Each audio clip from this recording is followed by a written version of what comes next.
And confirming that I saw the record. Thank you. I was nervous about that.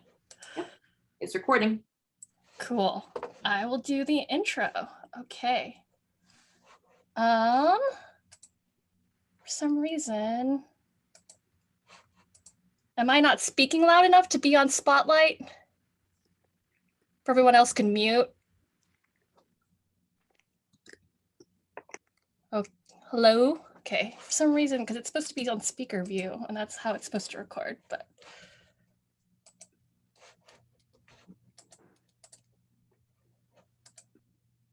There we go. Okay. Welcome. Hi, I'm Ms. Corazon Rizal, and I'm an admin at Empowered Vintage Voices.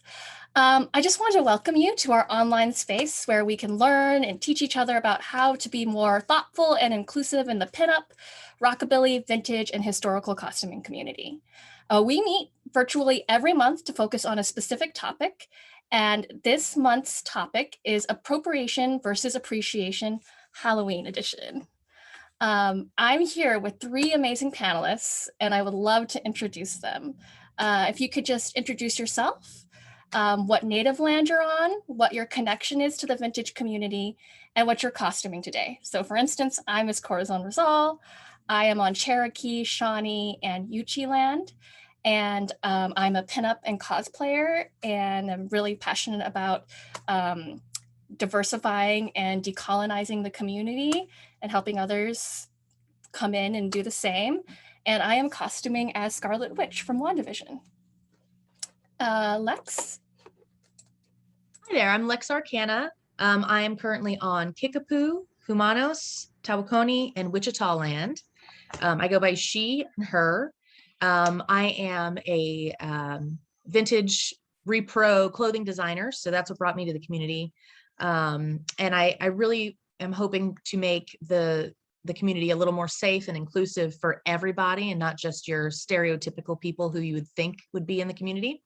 And the costume I'm wearing today is I guess like a female version of Deku from My Hero Academia, if you've ever seen that anime. Thanks so much, Lex. And you look so amazing. So I love that. I immediately got it when I saw it on the screen. Next, we have Dame Asnable. Hi, it's Dame Scarlet Asnable, but you can call me Scarlet. I've been involved in the vintage community since 2015. I come from the world of Dapper Day, dressing up in Disney-bound vintage style at various theme parks. I've been cosplaying since the early 2000s, and I'm currently on Tongva land. She, her pronouns, and today I am dressed up as Maki from one of my favorite anime series, Love Live. And I realized because it's mirrored, this is supposed to be left over right, and because if it looks mirrored, it's not the appropriate way to wear a kimono. Whoops, I'm sorry, but I just realized it just mirrored. But I just wanted to just clarify that unfortunately the way the Zoom works, it looks like they're mirroring what I'm wearing, but I just want to let y'all know that I did wear this properly, and I'll definitely cover nuances like that when we have our costume talk. Hello. Thanks so much for that education, Dame. And sorry, next is Ami Zing. Hi, my name is Amazing. I am on Caddo and Tonkawa land.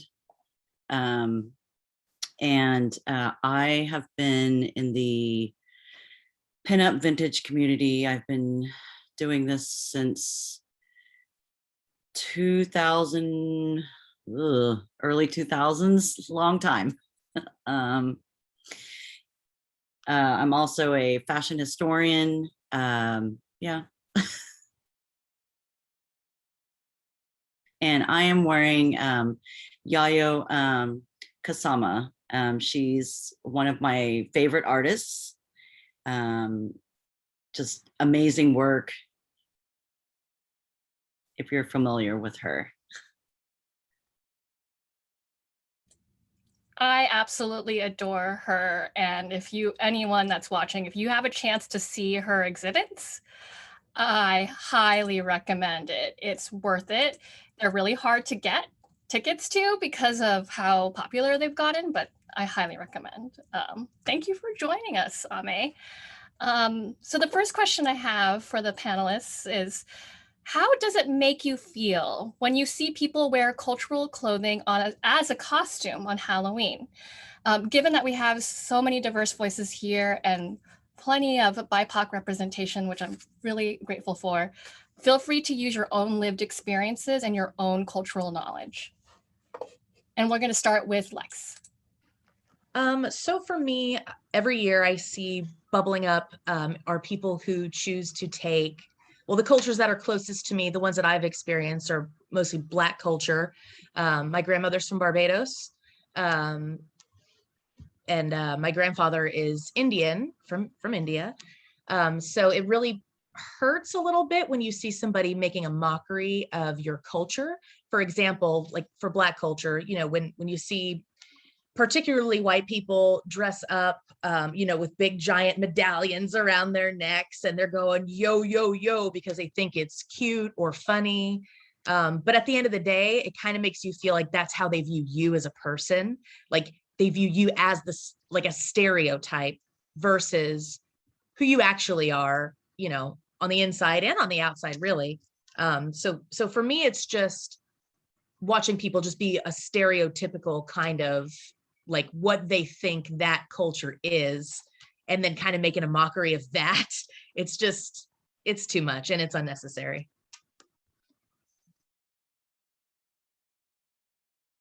Yeah, for me, if I see something that's like within proximity of Asian culture, specifically East Asian culture, even though I identify as Southeast Asian, it's like a lot of times, like especially during Halloween, I'll see the quote unquote sexy geisha costumes sold in stores, and I'm like, really? And I'm just like, yeah. There actually is the sex work version of an oiron, which is the sex worker version of a geisha, which is a far more elaborate costume. I actually own one of these, and it takes like almost like an hour to put on. Like there's a lot of head ornaments, there's a lot of decorations. It's extremely ornate and elaborate. And if you actually go into Japan in one of these houses, like even if you're a tourist, they'll invite you to, as an educational experiment, to wear the oiron outfit. And you do get to learn like what all these pieces mean, as opposed to quote unquote sexy geisha. When I just see that, I'm like, really?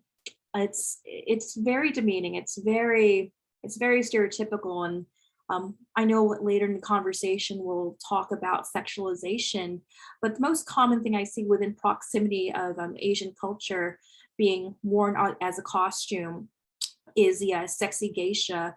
And there is just so much more history and cultural context to geisha, maiko, oiron in Japanese history. And you can't just boil it down to a costume that you can get off Yandy.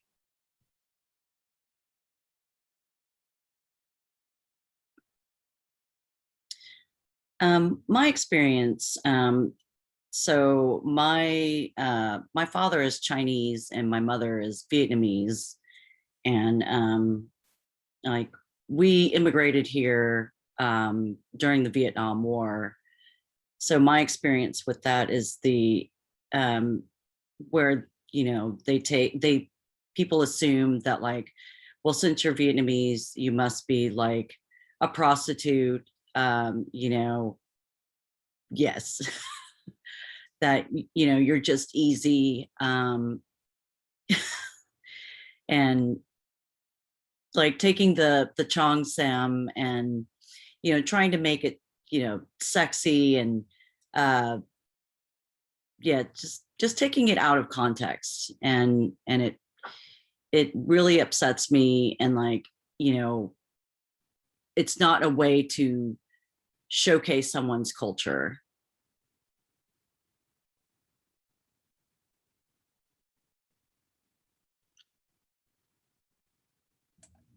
I agree so much. And thank you everyone for sharing your own lived experiences. I know that this is really difficult to talk about because there's a lot of pain that we feel when we see people appropriate.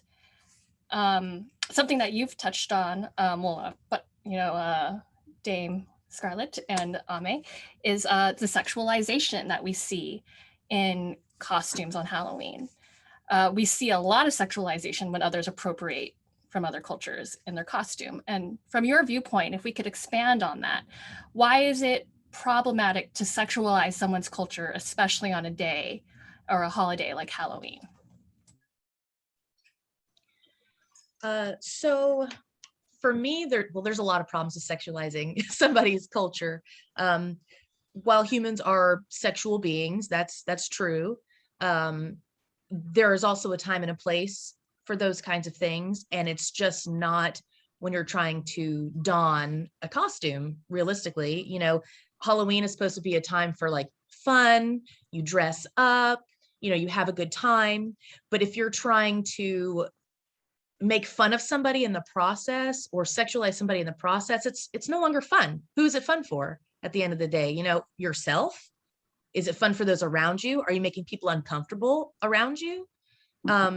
There's really just no need to hypersexualize another culture. And when I bring it back to like the Black community, Black women in particular have been hypersexualized since people have been Black. You know what I mean? Like, they're always caricatured, generally, when they're drawn, when they're in artwork, often they have giant lips, giant boobs, giant asses, and while, some people of all cultures have giant boobs, giant asses, giant lips, it's like every time a Black female is drawn, that's how she's portrayed. She's always portrayed with giant gold hoops.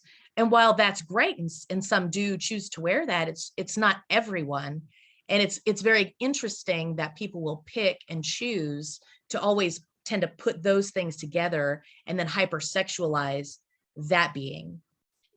And furthermore, if you want to take it back to slavery, situations, Black women were often hypersexualized then as well, to make them seem more bestial, because obviously, when you're owning another human being, you have to demean and make them seem as animalistic as possible to make yourself feel better about what you're doing. And that's really where a lot of it stems from, is that over the decades and decades and decades that was going on, people just treated them like more sexual, more animalistic, and then it just builds and builds and builds over time. And so now today we're still feeling the ramifications of all that. So, I mean, if you look at a lot of the vintage Americana from like the 50s and 40s, you'll see that too depicted in a lot of artwork, a lot of statues. I saw somebody post the other day some swizzle sticks with a woman's face on it, and she just had these gigantic boobs and this huge ass. And it was just really it's a sad portrayal. It's a sad and inaccurate portrayal of Black people as a whole. If you'd like to pay homage to, a culture, there's definitely better ways to do that than to just hypersexualize that culture.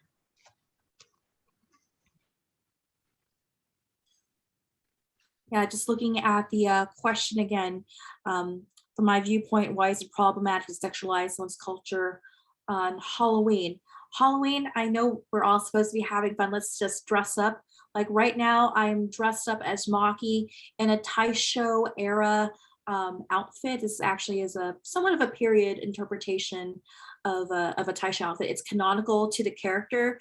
Nothing has been changed to sexualize this character, or nothing has been done to change the outfit. Like if I'm standing up, you can see like this elaborate skirt. If I'm standing up, you can see like more of the decoration on the sleeves, and it's very decorative. But when you take someone's culture and just like filter out like just all the beauty and the thought put into the original cultural costume, like you're objectifying it and you're characterizing it.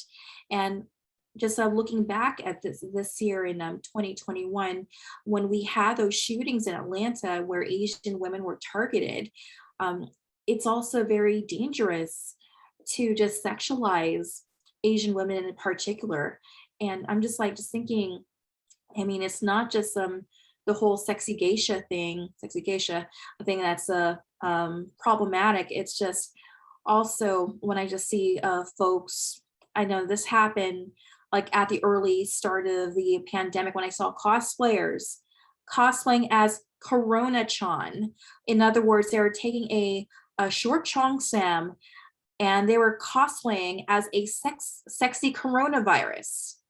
What the F?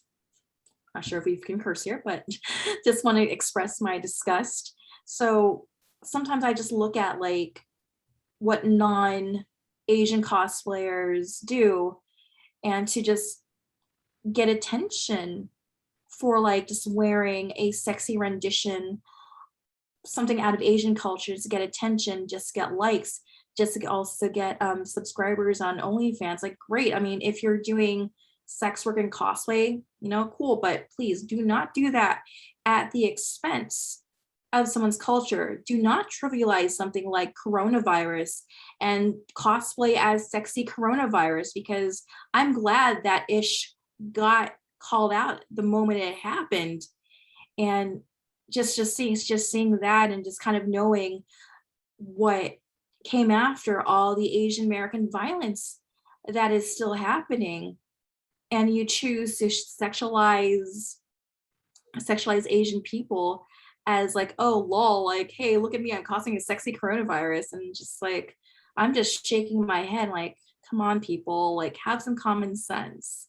So that's just speaking out of my lived experience and just kind of just thinking about the last couple of years since Asian American violence has been on the rise, and especially when Asian lives here are like in danger, especially when I think about the Atlanta shootings a couple months ago.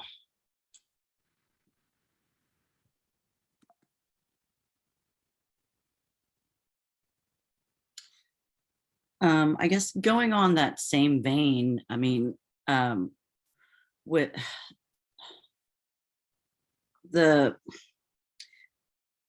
it's one thing to pay homage. So with my costume, it's Yayo Kasumi wears a lot of dots. Like she had seen a lot of things, I guess it was during World War I.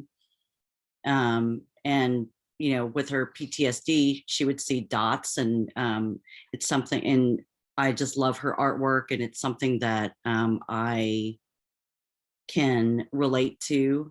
I don't feel as if I am appropriating, and it's actually really funny because my husband earlier today was asking me, he's like, well, you are Asian, but you're not Japanese. Do you feel as if this is something that you're appropriating?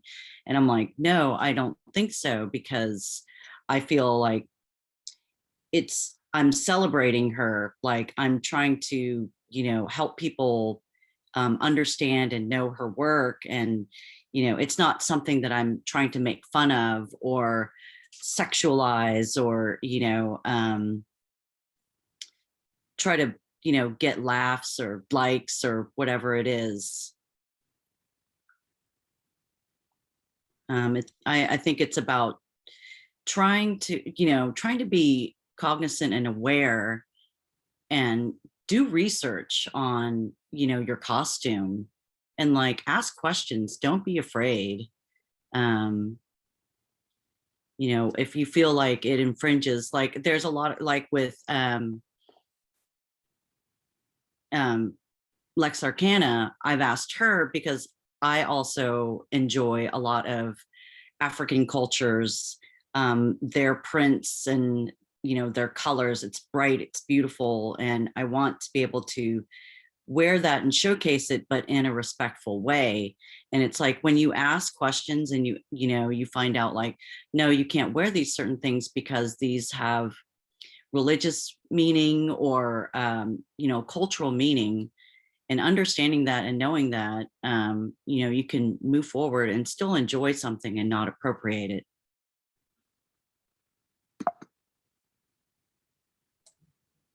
You really do bring a wonderful point, Ame, about just having dialogue with other people and, and educating yourself through conversation. Yes, like we could educate ourselves through Google and through online forums, depending on the source.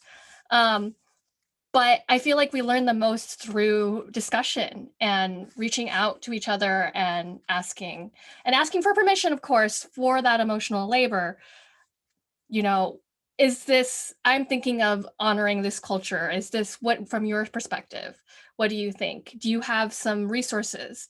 And also just keeping in mind too, that not one person is a monolith, but that getting those perspectives could really be enriching and help us appreciate and understand each other's cultures.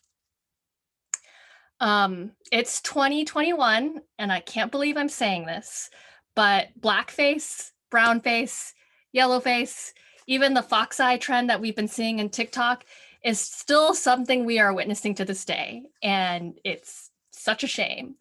I would like to know from the panelists, what are your feelings on race facing? Can you give examples of how you've seen it, whether it's at Halloween or in other costuming or popular culture, and why you think it's harmful? So I have seen a bit of race facing. In particular, what catches my eye the most is blackface. So I've seen it a couple of times within the vintage community itself, which is kind of alarming considering that, I'm part of it. When people are doing, acts on stage or their little numbers on stage, sometimes they'll think it's cute to charcoal their face entirely black and parade around. And I've seen some people wear what is called slave jewelry. It's literally like cuffs around your neck that have chains that go to cuffs around your arms. And it's designed to look like slave shackles. I use this term loosely, but the artists of these jewelry pieces literally call it slave jewelry. So I just think that the symbolism of wearing something that's dubbed slave jewelry on top of painting your face black and then doing a number on stage is, well, it's grotesque, first of all. And second of all, it says a lot about you as the performer, right? I'm sure there was a way to do a number like that without having to paint your face in that way, or without having to use slave jewelry, I guess. So for me, that's what I see the most is a lot of times, people in maybe the burlesque community tend to, put on like this performative type face and then act a certain way on stage. I've also seen a person put on blackface. Where was it? I forget where it was particularly. It makes you uncomfortable when you see it because you look like an idiot, first of all. And second of all, it's just so rude. Like, imagine if a black person painted their face white and acted like a fucking fool in front of you. Sorry, I said the F word. Acted like a damn fool in front of you. Like, how would that make you feel? Would it make you feel good about yourself? Would it make you feel bad about yourself? And then there's always the underlying, it's a truth that, white people have a lot of the power in our society, and minorities, just do not. And so when you dress up like a minority as a white person and you make fun of that minority while you're dressed up, all it serves to do is to minimize the other, right? To minimize the minorities that you're around. And it's interesting to me because a lot of these people have maybe one, maybe two black or brown friends. And it just floors me that they feel comfortable enough to do that kind of a thing in the first place. it's really sad. And I feel like you said, Miss Corazon, you know, it's 2021, folks. Just stop it. Stop it.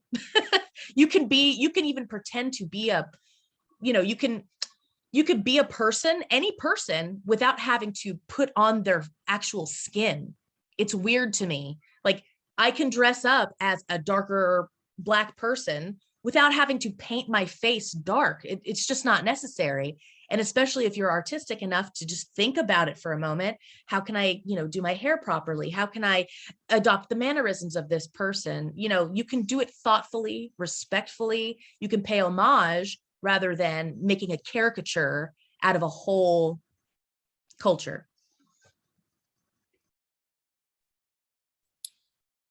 As a cosplayer, I've seen a lot of race-based, I've seen a lot of race-based in my years and my tenure as a cosplayer. I think one of the first instances where I've seen this get a pass from some of my more progressive friend circle. At one time I entered a cosplay contest, and these two non-Asian girls, they ended up race-facing as Indians. Because they were portraying characters from India and they wanted to darken their skin. I was also at that same cosplay contest, and even though like I felt like we worked hard on our costumes, we did a lot of modifications with like actual clothes, and then I find out that this group that did the race facing of Indian folks, ended up getting best in show. And it was really hard for me to express that because at the time I didn't have the language to express my disgust. And why did you let a group who practice race facing win best of show? And it just took me a while to just really process that, because there was also this notion in the cosplay community, it's like, oh, you do not start drama, you keep your head down. Same group of cosplayers, again, non-Asian. One of the girls wanted to cosplay as a Filipino character from a video game called Soul Calibur. And then at this party where we were at, she would talk about on how she wanted to darken her skin for this Filipino character. Telling, if any of you are curious, want to learn more about Filipino characters in fighting games, she's amazing. And I had no problem with this white girl cosplaying as Telling, but why do you have to darken your skin color to cosplay as Telling? Like, I have my skin complexion both gets criticized from my own culture. I come from Filipino culture, and for some reason, they're very obsessed with skin whitenings. There's a lot of skin whitening products all over the place. Colorism is a huge thing. When you look at news reporters, actors, soap opera actors, singer people in the Philippines, we all have light skin when the majority of us have different shades of brown. And also my skin tone gets exotified by non-Filipino people. It's like, oh, you have like a perfect tan. Where do I get your perfect tan? Like, baby, I was born this way. And I'm just sometimes I'm just kind of like just thinking about those experiences and just shaking my head. But now that I have the language to speak up on this, I've actually did call out a cosplayer who had a major platform, and she was known for cosplaying as Miss Swan from Mad TV. She would do the whole yellow face act, and she would put on this very exaggerated non-English speaking Asian accent. So when you hear that mocking Asians from a foreign, from like overseas kind of accent, in my culture, Filipino, we call it fob, fresh off the boat. So you have like this very exaggerated, non-native English speaker kind of voice. Miss Swan was a Mad TV character in the 90s, and she was extremely problematic. And there was a yellow face character portrayed by Alex Borstein, I want to say her name is. She was a character on Mad TV, and she also writes for Family Guy. Kind of shows you what kind of circle she's involved with. So this character, this cosplayer, yellow face up to be Miss Swan, and was also just doing the same mannerisms and also donning the same accent and just kind of like doing the eyes and someone had told me like, oh, they're Filipino, they can do it. Like, no, they can't. No, no, no, no, no, no, no. Like even Filipinos, even Filipino Americans, we have our own slurs, unfortunately, for people who are immigrants to United States from our culture. And there is this weird, funky sentiment of Filipinos who are born in the US who like to make fun of Filipino immigrants who have come to the US. And there's just that whole like dichotomy, and it's just very confusing. And unfortunately, this person, I don't know if she still has a platform. I tend not to pay attention to people who demand attention, but unfortunately, I'm glad I was able to speak up on it and just use that experience to educate people that yellow face is a big no. Please don't.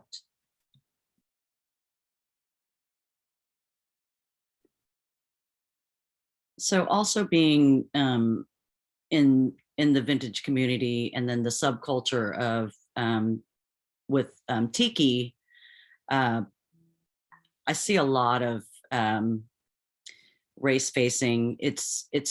I think it's totally disgusting. You know, just like with the imagery, like they treat like it's that colonial kind of feel where it's like, if you're not white, then, you know, oh, we're going to paint our faces. We look, you know, we're going to act like we're savages.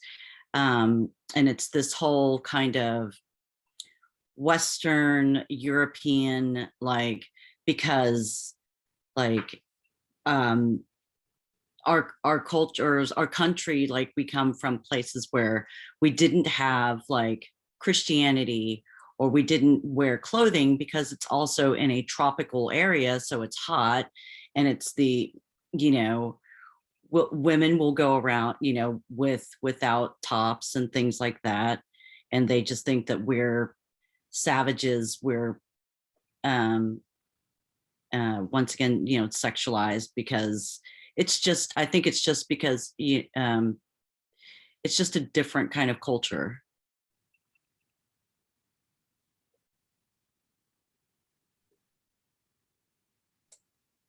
Yeah, all of you have had some really good points. And I also think about, I also just think about the fact that, you know, my skin color is something I have to contend with every day. And I have to deal with the consequences of being a person of color in a majority white society, where white people have most of the power, as Lex mentioned, and I can't take it off. And you're, you know, you're exerting a lot of privilege by saying, I could put on color for a day and make it a costume and not deal with any of the ramifications of being a person of color. It's just very disrespectful. The next question I have is, you know, some people say that there is a double standard to cultural appropriation, that we say my culture is not your costume, and we are, you know, putting a lot of energy towards BIPOC communities, but we're not as offended when it comes to European costumes, such as ones that feature German, Irish, Italian elements. What are your thoughts on that statement? So I'm trying to think of times where people, I guess you want to say, appropriate German or Irish or Italians. What comes to mind first would be maybe like St. Patty's Day, which I guess people tend to want to wear green hair or kind of look like a leprechaun or something. I'd like to remind folks that leprechauns aren't real. So maybe if you're trying to dress like a fictional character, that might be okay. I don't see a whole lot of people lightening their faces or trying to put on a different skin color for any of these kinds of costumes. Now, if I did see a costume that was stereotypical and very crude and just done in a way that makes fun of a culture, just out of like that mean jestiness, I would definitely call it out. I don't think that would be right at all. But honestly, I don't see it. Where is it? You know what I mean? Like, does that happen? And I honestly, I'd be happy with somebody if they'd point out a moment where that's happened. I'm sure it has. But I feel that I would also be vocal if somebody was just being mean, just to be mean about it. I don't think that's okay, regardless of what race or culture you're from. I don't think that's okay. However, I see lots and lots and lots of more people doing black and brown face and yellow face in that mean way. And even if it's meant well, it's still not okay, because like Ms. Corazon said, we can't take off our skin. You know, you shouldn't get the right to put our skin on to make fun of us and then take it off when you're done doing that. Like, that's just, it's completely unacceptable. I just feel that a person putting on the skin color of a minority or trying to dress up like a minority, there's just some sort of societal imbalance there, right? It's you're stepping on those who don't have as much power as you. You're using people as a stepping stone or as the butt of a joke who have less power than you. And I'm sorry, but in any story, that makes you the bad guy, right? I mean, literally any story you see in the movies and books, you know, stories we tell each other, the guy that pokes fun at the guy who can't defend themselves, you're the bad guy, you know? So just, it's too easy just not to do it. There's so many other options out there that you can have fun with. Like, I'm an anime character, super fun. You know what I mean? Miss Corazon is a Marvel character, super fun. You know, nobody here has lightened or darkened their skin. You still completely get what we are, who we are. So it's just, it's just not necessary. Yeah, as someone who owns a few dirndls and has made some dirndls, made tutorials about how to make dirndls, and also own a few Ren Fair outfits, it's like these outfits, they're very ornate, they're very beautiful, they're very time period and as time period accurate as you can get, and they're very beautiful looking. And neither what I own is sexualized or like caricaturized in any kind of way. Like the corsets I get from Pendragon costumes and the Ren Fair outfits that I do own, like I'm looking forward to when I can wear them again, because I haven't been to Ren Fair in like the longest time. And the dirndls that I've owned and made, like I've been very inspired by Austrian designer Elena Hoschek, because she makes some beautiful looking dirndls and dirndls I wish I could afford. She's not cheap, but I'm just very inspired by that beauty and the outfit and the culture. And to me, it doesn't really it doesn't feel like you're trying to characterize a culture. You're not trying to otherize a culture, because you have so much beauty and detail that can be wearable, and it's available to anyone who could wear them. But like as the panels were saying earlier, like what's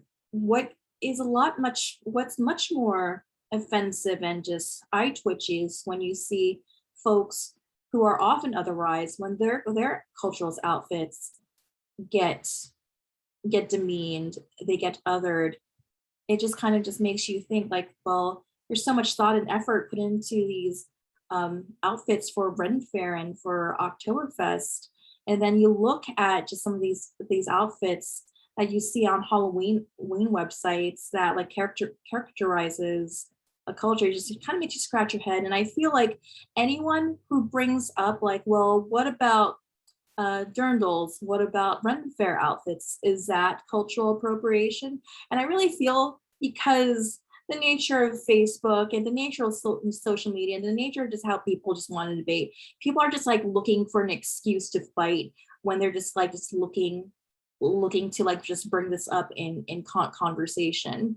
I mean, I think it's important to acknowledge people who actually want to be educated versus people who want to just be a contrarian on social media, just start like just some sort of troll fight. And those people I don't give energy to, because they're not here for education, and they're just here to just kind of like just start a rouse. And those people I don't need to pay any attention to, because I've just been very wary because of the work that all of us do.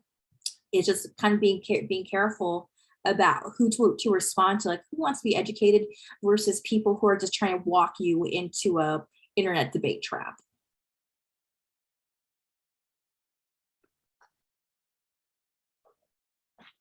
So Scarlett, you've kind of hit a lot of the same things I was thinking, where, you know, like with Oktoberfest, you don't see people, I mean, people, they'll try to make the time to like get the costume, the outfit together, and there's more of a respect and admiration for it.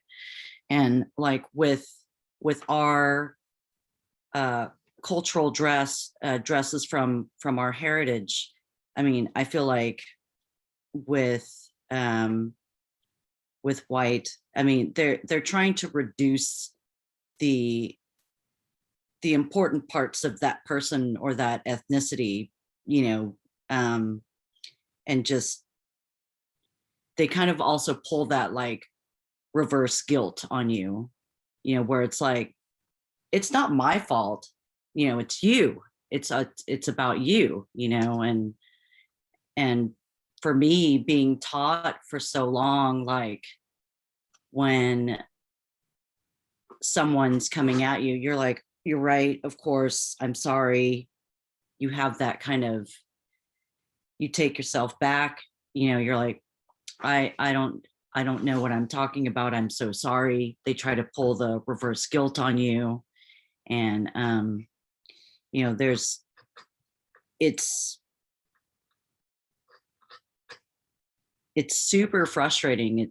It just makes me very angry, you know, where it's like, if you ask me the questions and ask me how to do this without appropriating, like I would be more than happy to, but you know, really you're just looking for a fight. You don't really want to learn. You just want to, you know, do this and not have to have any kind of ramifications for it. That's my feelings towards it.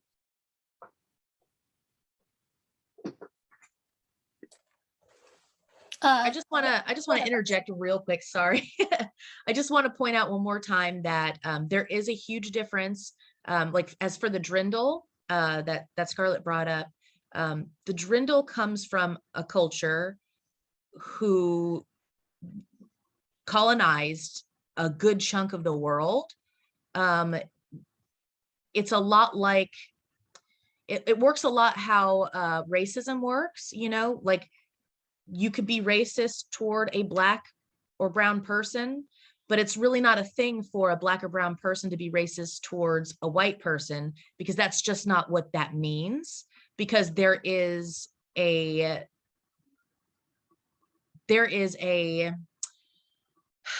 white people generally, you know, throughout history have put themselves on the top of the hierarchy, right? And they've colonized and colonized and colonized, and they ripped away and ripped away and ripped away other people's cultures. And so it's not just the same. Like when a white person dresses up, like let's say in blackface, they're punching down. You know what I mean? Like punching up, while it may not be, it's not good, but it's not the same level, if you get my drift. And also, like Scarlett also pointed out, there's a huge difference when I've seen people do like blackface and stuff. They always want to make fun of that culture. Whereas when people, we have a ton of Oktoberfests here in Texas. I go to a ton of them all the time. And I literally have never seen one person wear a drindle that was over sexualized. I've never seen them wear them with giant gold hoops. I've never seen them over sexualize or make fun of what they're wearing or make fun of German people or Polish people. So there is a huge difference. Like it's one thing to say, okay, this outfit, yes or no, you should probably should or shouldn't wear it, but it's how you wear it also that makes a huge difference. If you are going to make that culture that you're representing the butt of your joke, it's not okay. If you're wearing it with pride and you're trying to do it in the right way, and you've done your research on how to wear the thing, and you're bringing like your pride in it, you're putting all of this effort into doing it the right way, then it really is different at the end of the day, right? Because like I said, like just put in the effort to do it right. And like Ame was saying, there's certain things you just don't touch. Like a drindle is not a religious clothing item. It's not. So it's not off limits. You still need to do it right, but it's not off limits. Whereas there's other clothing items within Asian culture that are religious items. So just don't touch it because it's not yours. It's that simple.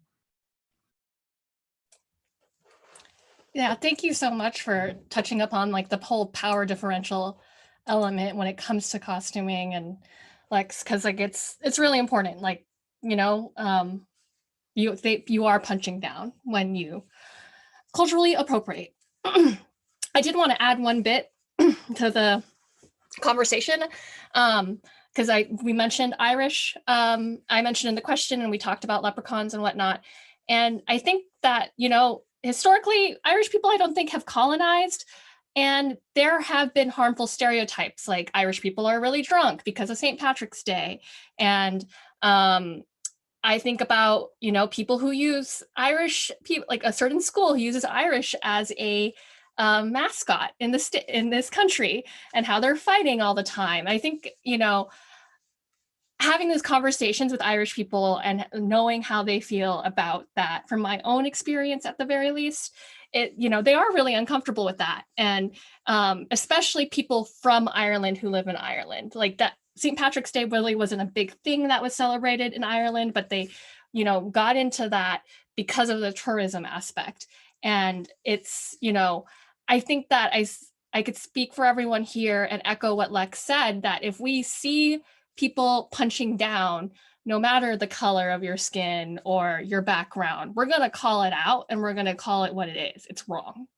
And so it's at the same time, when you do bring up this kind of, say there's a double standard, or come back as just as Ame and Scarlett have brought up, sometimes you have to, a lot of the time you have to wonder if you're just trying to be contrarian. So thank you so much for your guys' viewpoints on that. On a related note on being contrarian, what is your reaction when people push back and say it's just a costume, it's harmless, we're just having fun? And also, like, how does that make you feel? That is generally when somebody says to me, it's just a costume, calm down. Why are you overreacting? Why are you being such a B word? To me, that's just, it sounds to me like it's coming from somebody who's uneducated about the topic, somebody who might not understand the feelings of the Black and brown people around them, who might not be feeling 100%, but also don't want to speak up because they don't want to be ostracized from their group of friends, maybe, and I feel like those are things that are said by people who also just don't give a damn about other people's feelings, realistically. And there's always going to be, at the end of the day, a group of people who just don't care about your feelings at all. And that's fine. I mean, I don't think it's okay, but they're not going anywhere, so we have to just deal with them. And by dealing with them, I mean, you need to walk away, because you can try and educate, you can try and explain, your feelings and the feelings of others. But at the end of the day, you have to gauge what your emotional toll is, and how much emotional labor you're willing and able to put into a conversation like that, because it is so emotionally exhausting. If you have the emotions to do it, by all means do it. But please be wary of yourself, your own mental health, your own physical health. And also please be wary, like, look for the warning signs. If that person continues to argue, but, you might just need to walk away, because they're not gonna get it. There's not gonna be a point where you're gonna convince them you just have to walk away and hope that somebody else is able to make an impact.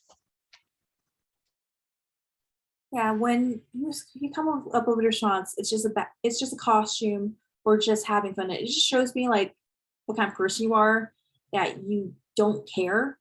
And it hurts me more when it comes from people that I consider friends. For example, in our last conversation about tiki culture, and there's a fly here, ignore that.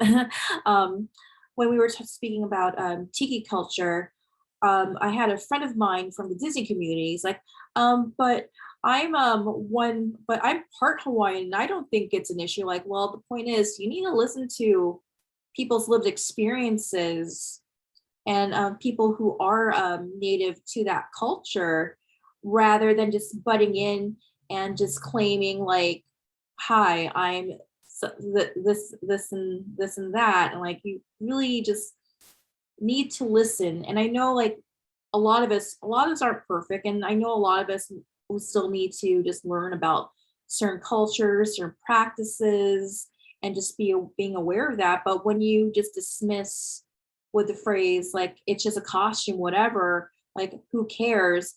It just kind of tells me what kind of person you truly are. Because I remember when Memoirs of a Geisha won Best Costumes at the Oscar, I was furious. Now, I know a lot of cosplayers, a lot of people like Colleen Atwood, but Colleen Atwood said she didn't want to go for the accurate geisha costume. She wanted to have her own interpretation of it because she thought the geisha outfits, historical outfits, were quote unquote too extreme. I actually did my research on this back when this was a huge thing. Memoirs of a Geisha, the movie and the book itself, already has a problematic history to begin with. You can do the research on that on your own. But when Colleen Atwood won the Oscar for inaccurate historical costumes, that just really made me upset, just as a person at the time who was like doing a lot of research for historical costumes, doing a lot of research of like even Japanese culture. I just felt that was just an insult. Like, here's me who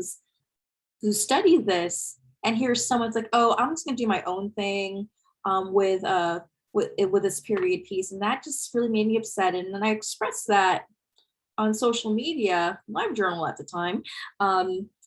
And then people are like, oh, what's the big deal? It's just costumes. Like, what are you talking about? Like, I like Colleen Atwood. She is the best ever. I'm like, hi, she's never apologized for Memoirs of a Geisha.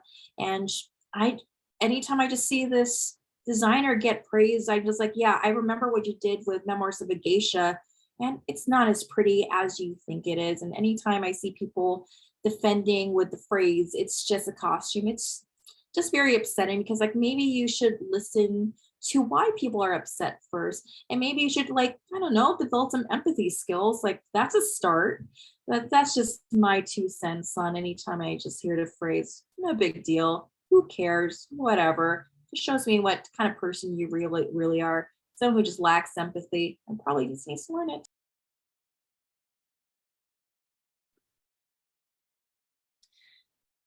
I feel like when someone does say that, oh, we're just trying to have some fun, it's just a costume, they've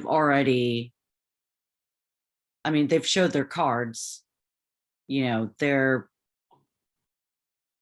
whatever it is that you want to say, that you want to put into it,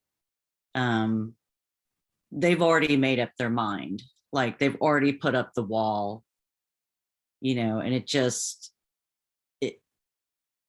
it's infuriating, but it's also how do we get, the message that, it's not okay,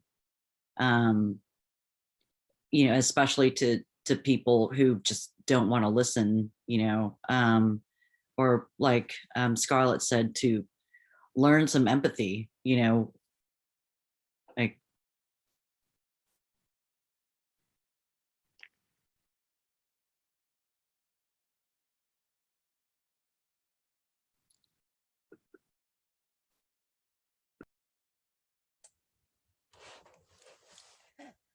Thanks. I think there's a lot of wonderful points about just about how to take care of ourselves, especially when we come across contrarians, and also just what it says about people who use statements like that.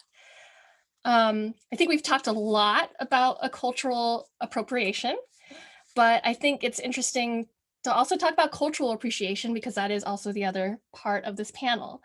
Can you give any tips to the audience on how to do cultural appreciation or cultural exchange appropriately, not appropriation, appropriately?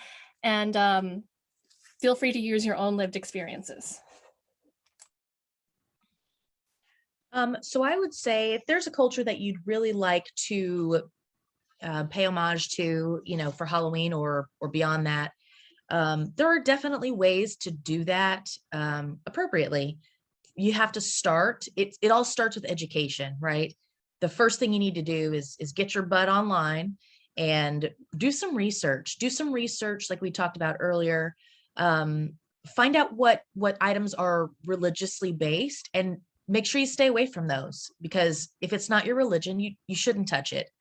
Things like that are sacred to a lot of cultures. So it's always best to just stay away from those things.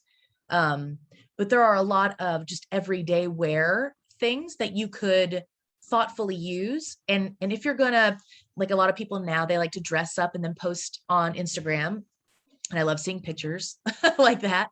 But it would be great if you used your space to not only show those pretty pictures, but also talk about what you're wearing, how you're wearing it. Try and find someone from that culture who can show you how to appropriately wear it, display it. Also use your time and your space to uplift that person. So if they're giving you the time to explain their culture to you and how to wear it for your benefit, then for their benefit, why don't you make sure you say, this person helped me with this. He or she is amazing. They are amazing. They showed me how to do this and that and how to put this on like this. It's because that, in the end, that is more of a cultural exchange is what that is. That's being very appreciative. That's showing your gratefulness of somebody's time, somebody's culture. It is always best if you have the opportunity to find someone, and there are plenty of ways to find people of different cultures. I mean, there's the beautiful thing called the internet. So, it's not hard to find someone who's willing to spend the time to just impart some knowledge, to spread things that they love, and to maybe do a little bit of exchange there. It could be really beneficial. It could be very eye-opening. And like I said, if you're going to post it on social media, at the end of the day, you can explain everything and not only educate yourself in the process, but educate others as well. Because it's all really, at the end of the day, it's all about sharing the love, right? So whatever we can do to do that, that's what we need to be aiming for. Like one of the reasons why I wanted to wear my Taisho Maki cosplay to this panel is that I just wanted to show like I have an appreciation for Japanese culture, and I also pinpointed at the start of this presentation, like, oh no, I noticed that on Zoom, my top is mirrored, and it's appropriate to wear the left over the right hand side. But unfortunately, on Zoom, because it's mirrored, it looks like I'm wearing it the inappropriate way, which is unfortunately just kind of like a consequence of technology. But I always like having my partner check anytime I'm wearing Japanese clothing similar to this, like, yeah, make sure the left is over the right, and just kind of like just being aware of just what the differences are, and also being aware of color. Like I know in Asian culture, you don't want to wear white because white can mean death with certain outfits, and just being aware of just what is appropriate in a culture. Again, the panelists have also mentioned, like, there's a lot of research you can do online. YouTube is a great resource to start.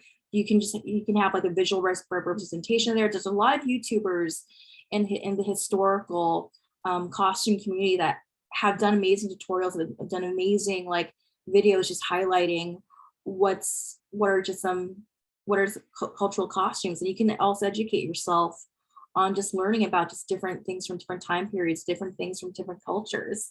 And I cosplay from like a lot of anime that do take place in different historical eras.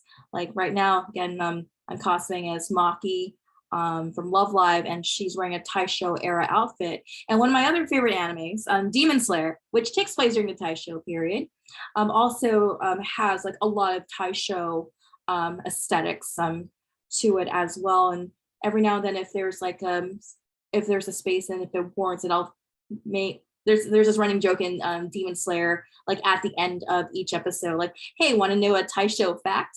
And that's probably just something I'm probably going to do anytime I represent like the Taisho era clothing in anytime I cosplay from this, because I'm also immersed a lot with Asian culture, just having access to a Chinatown, having access to a little Tokyo, Japantown in my neck of the woods.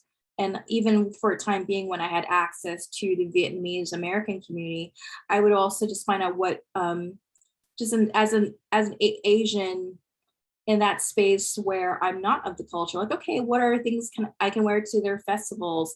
I can wear a kimono, or I can wear a yukata to like a Japanese festival. And I actually have made out eyes when I used to do a Vietnamese New Year back when I was in Northern California. So just also just kind of being aware what are appropriate cultural outfits to wear at these events, like a Lunar New Year, a summer festival, cherry blossom viewing, because even if you're not from the culture, you can wear these outfits. Just make sure you're wearing appropriately. Make sure you're wearing appropriate colors. Just do your research before deep diving into it.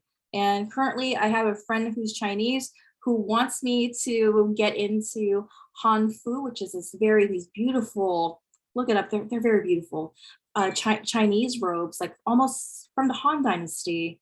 I think it's the Han Dynasty, but you can correct me if I'm wrong. But they're beautiful outfits, and I'm just telling her, like, yeah, like, let me look into this. And I have you as a resource to ask if I have any questions about Chinese Hanfu, and just not being afraid to ask questions, because like I feel like when you're even like when you're wearing another culture's costume that's different from yours, like it's a great way to just learn what it's meaning. And I actually like learning about a lot of these different things, what its significance in the time period. Like if you are familiar with the Taisho era, you probably know why I'm wearing a Western style hat with Japanese clothing.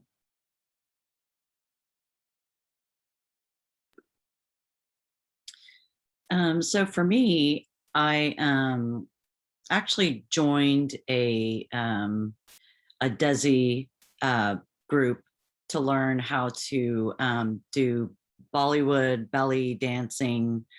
And when we performed, so we all had to actually get, you know, our own saris and everything too. And, you know, I was asking them like, okay, where do I get this? Like, how do I wear this? Will you show me? Because, you know, there's just so many layers, and, you know, it's just about asking the questions and, you know, what colors are appropriate, because yes, like in a lot of Asian cultures, white is considered, you know, for funerals, for death. And like, and other colors that have meaning too for us as well is like red, which is, you know, good luck, good fortune, you know, just asking these questions and like opening a dialogue and like fueling your mind to know, and as opposed to just closing yourself off or just saying that you just want to do whatever it is you want to do. It's not helpful. And I feel like when you do ask and you make it, you ask a lot of questions, it makes the, you know, a more positive experience.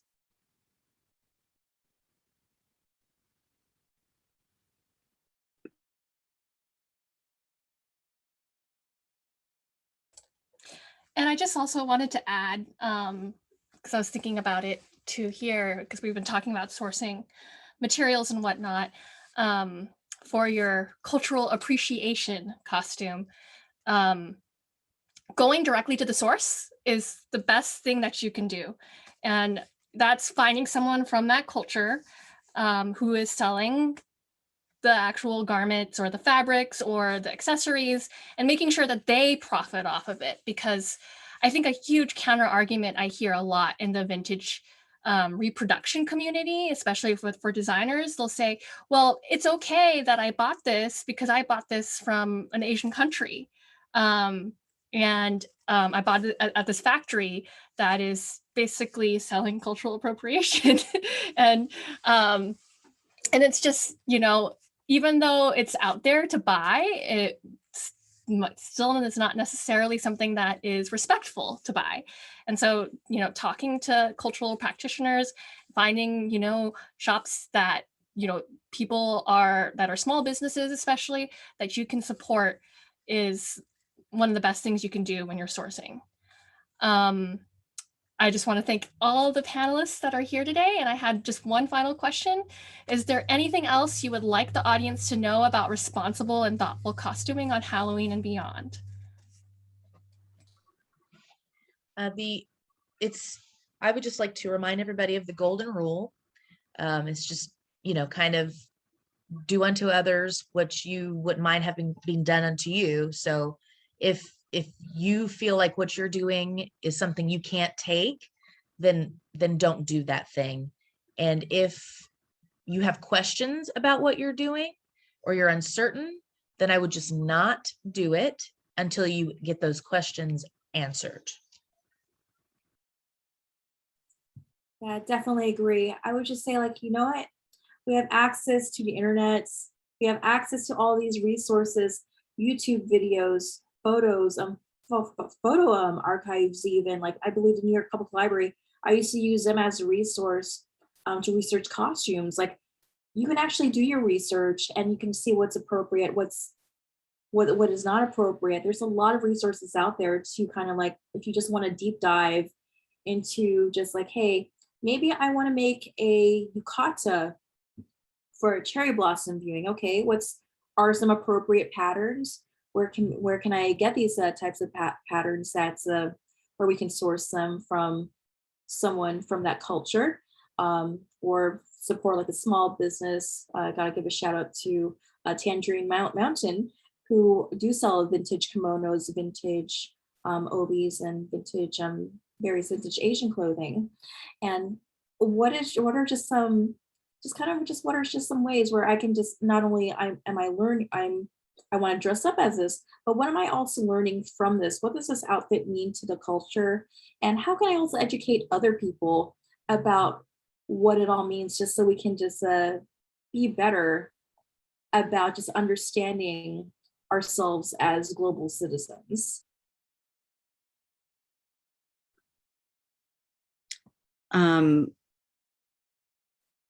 So we ask those who decide to wear costumes to consider the following questions. Wearing a funny costume, is the humor based on making fun of real people, human traits, or cultures? Wearing a historical costume, if this costume is meant to be historical, does it further misinformation or historical cultural inaccuracies? Wearing a cultural costume, does it reduce cultural differences or to jokes or stereotypes? Or wearing a religious costume, does this costume mock or belittle someone's deeply held faith and tradition? Just if you can ask yourself those questions and you can answer no, you're good. But just remember, it's like, yeah, do your research on the internet. Ask, if you know someone of that culture, ask, they may not be the super expert, but at least they can point you in the right direction.